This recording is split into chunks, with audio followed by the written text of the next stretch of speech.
You ever heard of a HELOC? Home equity line of credit? Yeah. The fuck do you think you're doing? You're paying money to borrow your own money. You're borrowing the equity out of your house. Right? So it's the same thing. Any loan you get, you got to pay it back. Yeah. He's making it sound like you're not supposed to pay it back. You don't have to. I just told you about the buy, borrow, die strategy, but you have to have a sufficient enough cash value and Right. policy put together. But no agent is gonna tell you, yeah, you don't have to pay it back. No, they're not going to tell you Yeah, that. they don't. So what is he expecting from when he's asking these questions? He's expecting to get the answer that he wants so that you cancel your permanent policy and get a term, right? So the idea is this: buy term, invest the difference, right? Wait, what's the difference between term and term? So literally that, right? Term is a term, 10, 20, 30 years. At the end of that, It's over. it's over. You have no life insurance. So you're what, 22, right? So the idea is buy term, invest the difference, right? That's what the Primerica guy is saying. So he's telling you, first of all, invest the difference of what compared to what? What am I buying term and investing the difference of? Yeah. Oh, you're saying a whole life policy with the same death benefit. So let's say you wanted a $100,000 death benefit, just for easy numbers, and the whole life policy was going to cost you $100 a month. But for the term life policy, a 20-year term, it was going to cost you $17 a month. Well, that's so much cheaper. Then I'll buy the term life policy and I'll invest the difference, right? So here's the problem. Invest the difference between the 117 dollars. Yeah, So the $73, right? Problem is, the minimum investment is $10,000, which breaks down to $834 a month. Now, Primerica will tell you, hey, put $25 a month into one of our mutual funds. Yeah, you're ringing like a motherfucker. Put $25 a month into one of our mutual funds. A mutual fund's average minimum investment is $25,000. So if you put $25 a month away, you need to put $25 a month away for 1,000 months. Just for context, 360 months is 30 years. Now that shit don't sound so nice. Right? Now, here's the other thing. Term insurance, there's nothing wrong with term insurance. There's nothing wrong with buy term invest the difference. But again, it has to make sense for the person. If I come in here looking for tobacco and I say, hey, give me No, I understand. raw paper, it don't help me. Right? So here's the other issue with term insurance. So you're 22, right? So they're going to tell you just invest in something that's going to get you 10%. What's going to guarantee you 10% in the market with no volatility, no possibility for loss, and no taxes? Nothing. Right? So now what they're saying sounds like even more bullshit. But again, when it's just coming at you rapid fire and you're not involved in this, it seems to make sense. She, what's going on? So now the next thing, again, you're 22, right? So buy term, invest the difference. So first of all, let's just assume that somehow you get this investment that never loses and only gains you 10% year over year. Somehow, by some act of God, it happens. By the way, you have to pay capital gains tax on that. But we're going to assume you don't have to pay taxes on it either, right? Oh, and 2 and 20 fees to the advisor, which is 2% of your net worth every year, even though you don't buy into the mutual fund, and 20% of your capital gains. But we're going to assume you don't pay that either. That's okay. 2 and 20 fees. 2%. 2% of your net worth every year. Your net worth. Yes. So your assets. Whatever you're worth, Okay. 2% of that comes to me for being your financial advisor. Okay. 20% of your gains comes to me for managing your portfolio. You see why I'd prefer you buy term and invest the difference? Right? Because the thing about money management is it doesn't have to perform. So if the market goes up and your money goes up, you're happy, even though you haven't realized the capital gain because you didn't take that money out. But I get paid my 20%. Now, Even if you didn't sell. you didn't sell. I don't need to sell. I'm managing the money. It's AUM, assets under management. What if that shit goes down and the next day, like? Assets under management. I still get paid. I don't give a 2%. fuck what happens to your money. You get 2%. I get 2% of your net worth every year. So January 1, let's say you're worth 100 grand. January 1, you got to cut me a check for 2 grand. Yeah. Then as your investments accrete, right, and you get capital gains, I'm getting 2%. They decrease, right? I still get my 2%. 20. Yeah, I'm sorry, 20% when it increases or decreases, right? It doesn't matter how it does, it matters that it does, right? So I don't care how you. Let's say it's a stock. Yeah, doesn't matter. Let's say it's a stock. Where let's say it's 100,000 acres. Mhm. 100,000 worth of stocks. I'm worth 100,000. That's the only thing I have. I'm worth 100,000. So financial advisor will get 2% of that, and it goes up. But I don't sell. But you gained. I didn't sell it. But you gained So you still get 20% of that gain. 20% of the What if it gains. was a loss? I still get my fees. Yeah, but not the 20%. Not well. I can't. There's no 20% to take. Okay, so it goes up to 1 year and then it goes down below the 100,000 the next year. Your net worth. Uh, See, the stocks are different from your net worth. So yeah, which well, like, isn't stock also counted in your net worth? no, No. because it's Yeah. variable. I can't depend on that. That's like working overtime. I can't depend on working overtime. So if I put my annual salary is 50,000. If I made 70,000 because I worked overtime, yeah, that's cool. But my annual salary is 50,000 because I can't depend on the fact that John's gonna call out every week. So, so your stock holdings are not counted towards your. They can be, but you shouldn't. Because again, today, it can be up. Then Elon Musk tweets, I like peanut butter, and your shit crashes. Right? So now your net worth takes a hit.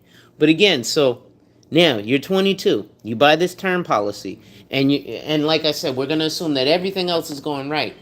Well, what you're telling your family is, I plan on dying at what, if you're 22, so 19 years. So I'd have to be 41. That was good. Was good. Because if I turn 42, I got jack shit. I got that one of this. Anything dollar or 50. Got ballot papers.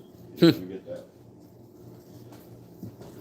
Well, Also, those ones right there on sale for $1. The flavored papers. I want to get those. Wait, which ones? Going on. these over here. Yeah. So, Hey, yeah, I get that. $1. You serious? I got the Apple Pay. It's the minimum amount. Or 50 cents. I got you. Oh, word? mhm. Appreciate you. Put on lots of snap. Oh, jeez. Yeah, it's so generous. I'll put it on my tab for you. Appreciate you. No problem. Have a Yeah. good day. Take care, guys. Who's up? Yeah, so you're basically telling your family, I plan on dying by 41. Because the reality is your investments are not going to accrete to a point where you're supposed to be able to live off of this money for the rest of your life, your retirement funds, invest the rest, and you're supposed to receive it tax-free, no capital gains taxes, and you're supposed to be able to pass that shit on after living off of it until you're throughout your retirement. You're supposed to be able to pass it on tax-free to your heirs. You see how impossible that shit really is? But it sounds nice, right? Sounds nice to say, I'm a starting point guard for the LA Lakers on NBA 2K. But I just told that chick, oh, she's hot. She got a fat ass. And yeah, girl, I'm a starting point guard for the LA Lakers. She, yeah? You play for the LA Lakers? Yeah. Ooh. Then I get her back to the house, and I'm living with my mama. I thought you played for the Lakers. I thought you were a starting point guard for the Lakers. I am on NBA 2K. I just didn't tell you the rest. You see what I'm saying? So that's how that ends up working, bro. But you know, it's so again, like prime example, he asked. Also, what happens is, so a lot of agents who sell these products don't know what they're doing, right? So like I had an agent who worked under me. Well, he started to work under me after I recruited him because I saw him on Facebook and he was like, oh, I sold my first infinite banking policy because everybody's big on infinite banking. Sheet, I don't have a link for this one. I'm on the YouTube. So he's like, I sold my first infinite banking policy. I'm like, Well, just because you sold an IUL doesn't make it infinite banking. There's certain things you have to do and certain ways you have to structure it in order for it to be infinite banking. What is it? Excuse me. Long story short, it's minimum death benefit, maximum premium. So go to Google real quick. Okay. Type in what is Tamra 7-pay? TAMRA. 7-pay.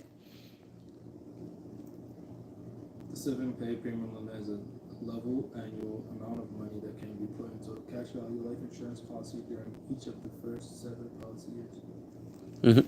And the reason being is because if you overpay, now it turns your policy into something called a MEC, a modified endowment contract. So now it doesn't get the same tax treatment. Right? It gets taxed like an IRA versus life insurance, which is tax deferred. Maybe two, and ask probably for life of American Spirit. He says a 30-year term life is telling your family that you're going to die in 30 years. In 29 years, because if you live 30 years, year 30, the policy's over. Right? Hey, bro, you getting busy. I'll be back. So yeah, a 30-year term would be like telling your family you want to die in 29 years. Now, is there anything wrong with term life insurance? No, I sell a shit ton of it. But the policy, and that's it. If I die, you get no help. Phone.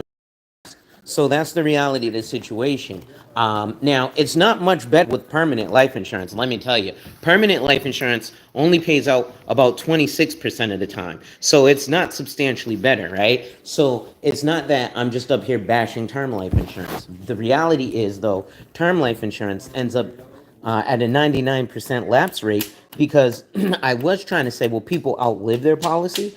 But what happens is, they miss one payment. And if you miss one payment on a term policy, there's nothing to keep it together. So it just falls completely apart.